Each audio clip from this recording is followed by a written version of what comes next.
Zaten İngilizce faiz bölmesinin üçüncü hissəsi olan üçüncü hissəsinin müəyyən qədər faizin artması, müəyyən qədər faiz azalması öyrənəcəyik. Yəni bir cəmiyyətimiz var. Həmin cəmiyyət müəyyən qədər faiz tutaq ki, A faiz qədər arta və yaxud A faiz qədər azala bilir.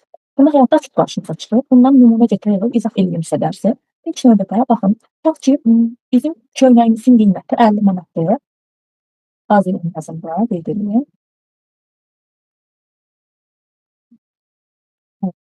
Köynəyimizin qiyməti 50 AZL-dir.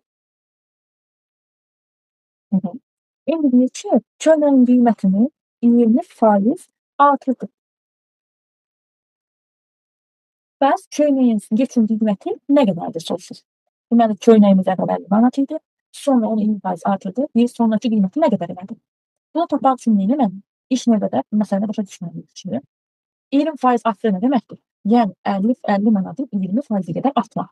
Onu da ilk növbədə biz eləyirik, 20% tapırıq. 20% necə tapırıq? Ədədin faizini tapanda ədədi faiz müstəqil ədədə vuruldu. Yəni 50 vurulsun 20 bölünsün 100.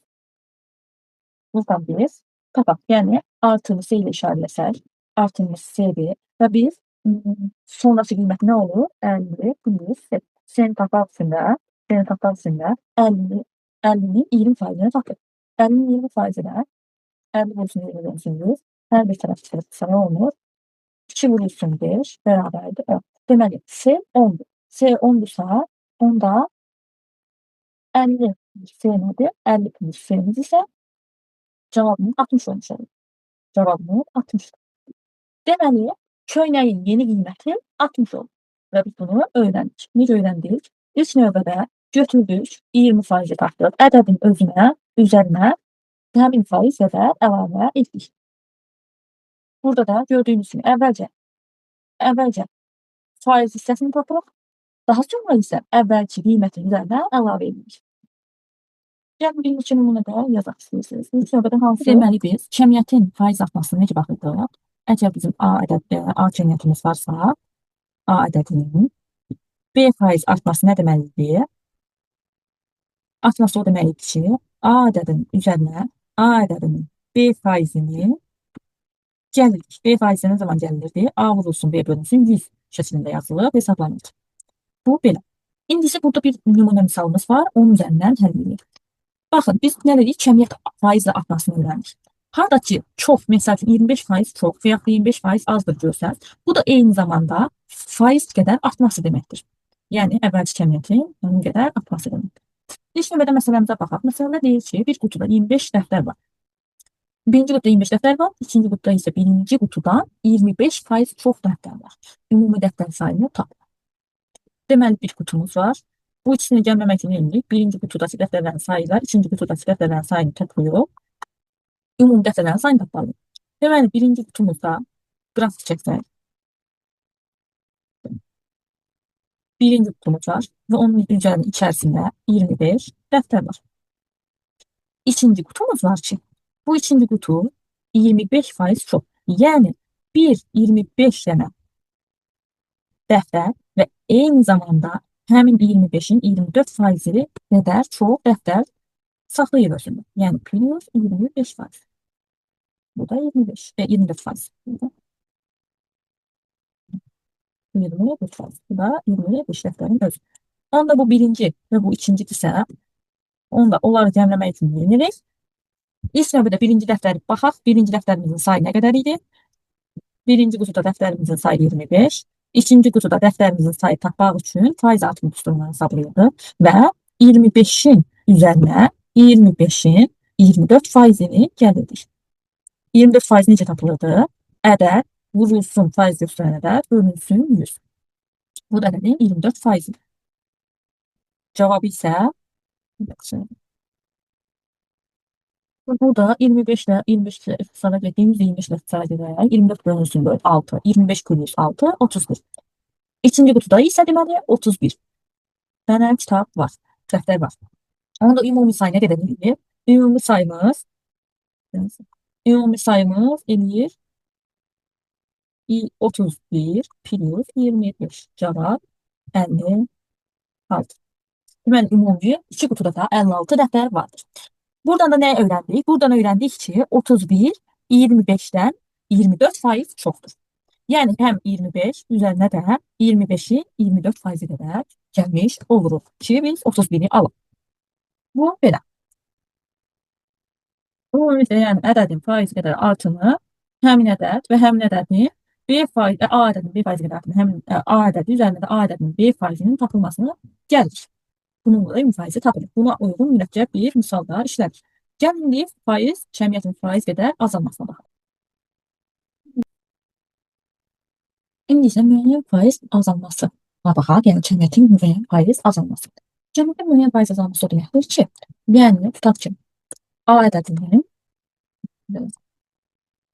A ədədinin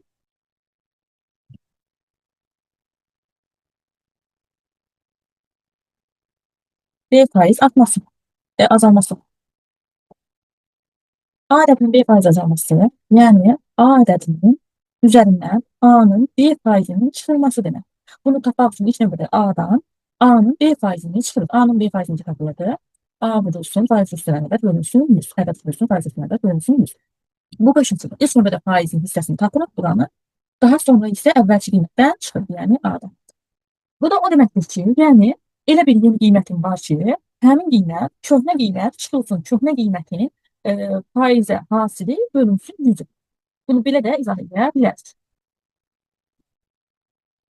Məsələn, buna nümunə olaraq deyə bilərik ki, 200-ün 200 ədədini 20% artır.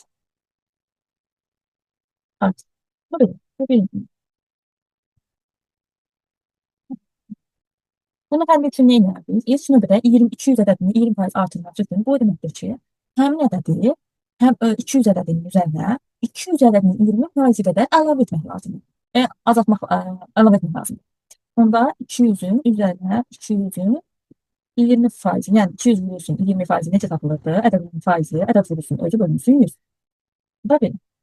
Bu 200% artırılır. Artıranda nə edir? Baxaq. Deməli, 100 ilə 200 çıxara gedir.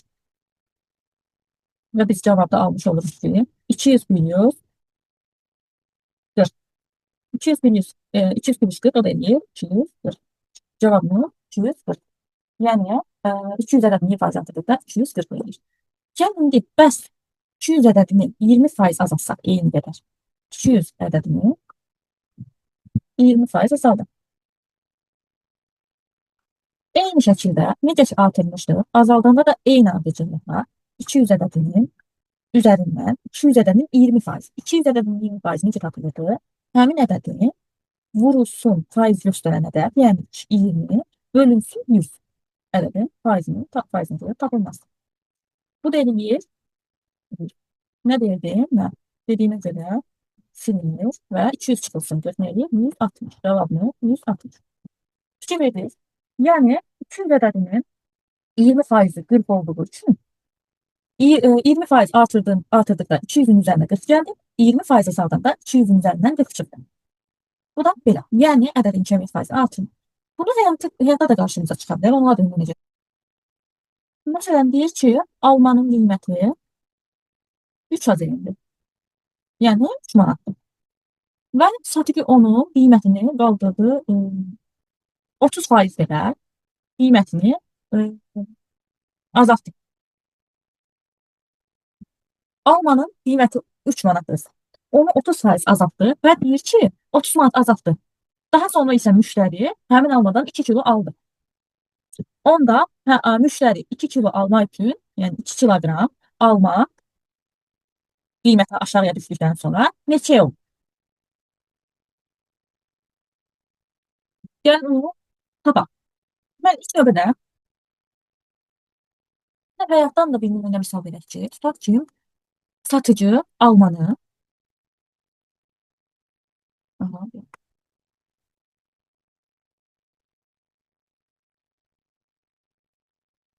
deməli, satıcı almanı 3 manata satır.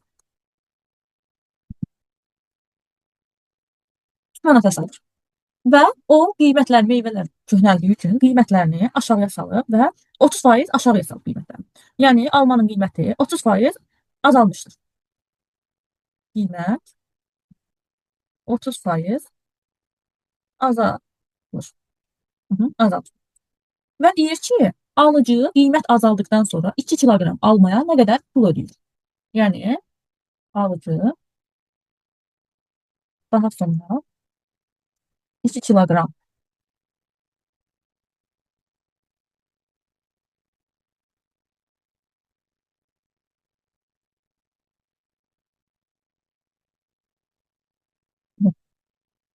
Bizə bunu tapmaq üçün ilk növbədə nə etmək lazımdır? Deməli, almanın əvvəlki qiyməti məlumdur. Verilənlərdə almanın qiyməti var. Alma.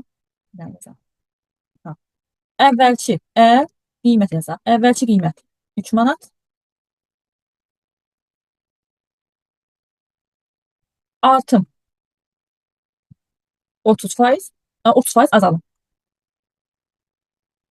30% azalım var və alıcı deyir daha sonra 2 kiloqram almaya nə qədər pul ödəyər və bizə həmin 2 kiloqram almanın qiyməti lazımdır. Bunu tapmaq üçün ilk növbədə nə etməliyik?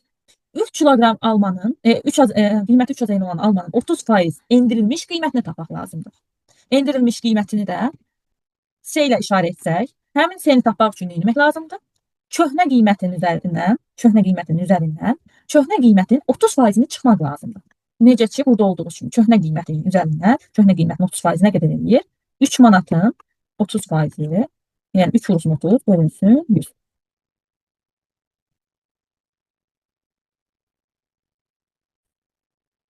Və buradan da görürük ki, yəni 3 manatın 30%-ni tapdıqda biz bölürük və 0.9 alırıq. 0.9 yəni 90 qəpik. Və 3-dən 0.9 çıxanda nə eləyir? 2.1 azayın. İndi aldıq 2.1 azayın. Biz 1 kiloqramı qiymətini 2.1 azayın aldıq. Bəs azayında yazaq. Azayın 2 kiloqram nə qədər olar? 2 kiloqramın 2 vurulsun 2.1 azayın eləyir. 4.2 azayın. Deməli, alıcı daha sonra, yəni endirim olduqdan sonra aldığı 2 kiloqram almaya 4.2 azayın pul ödədi. Yəni 4 manat 20 qəpik pul ödəmiş oldu.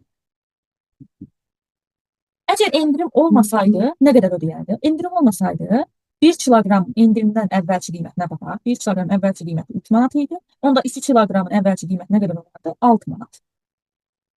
2 bölü 6 manat. Deməli, alıcı 1 manat 80 qəpik xeyir qazanmış oldu.